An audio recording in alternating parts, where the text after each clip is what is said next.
A huge majority of people in Scotland want the green spaces around urban areas to be better defended from property developers, according to an opinion poll. More than 70% of those questioned agreed that greenbelt land should have stronger protection against proposed housing estates, business parks and industrial projects.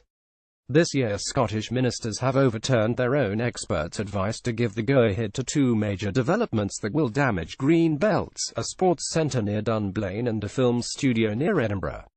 The poll was commissioned by the Association for the Protection of Rural Scotland (APRS) and carried out by Survation. More than 1,000 people were interviewed across Scotland in May and June 2017. They were asked whether or not they agreed that all greenbelt land in Scotland should have stronger protection from building development. Nearly 39% agreed strongly and 32% agreed somewhat. Only 1% strongly disagreed and 5% somewhat disagreed. Some 18% said they neither agreed nor disagreed, and 5% said they didn't know. APRS is urging ministers to better defend the 11 green belts around Scotland's urban areas. They should be protected for the long term by national and local planning policy, said the association's director, John Mayhew. Once lost, they are gone forever. They will be even more important for our children and her children than they are for us. Green belts were under severe pressure from developers, Mayhew argued. They have gradually been whittled away over the years, largely by speculative housing developments, he said. Most damage comes from speculative commercial proposals for sites not allocated in the council's local development plan.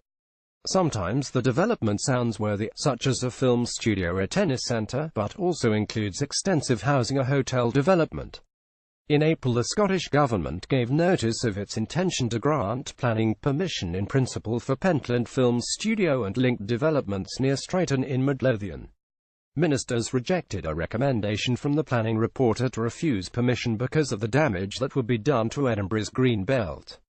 In August, ministers gave the go-ahead to a tennis and golf centre with housing at Park of Keir near Dunblane promoted by Judy Murray, the mother of tennis ace Andy. That decision also overturned a reporter's recommendation to protect the green belt. APRS recognised the pressure to build more housing, Mayhew said. But previously developed brownfield sites should be developed first.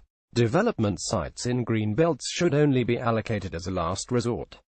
Dr. Anne Glenn from Monklands Glen Community Council in North Lanarkshire pointed out that green belts were much more than zones of separation between built-up areas. They are crucial for the well-being of both people and nature, bringing countryside close and accessible, she said. The health benefits of such green places for both body and mind are increasingly recognised, as they offer a green pill to improve many conditions. Duncan Campbell, from Edinburgh's Civic Trust the Coburn Association, welcomed the poll results.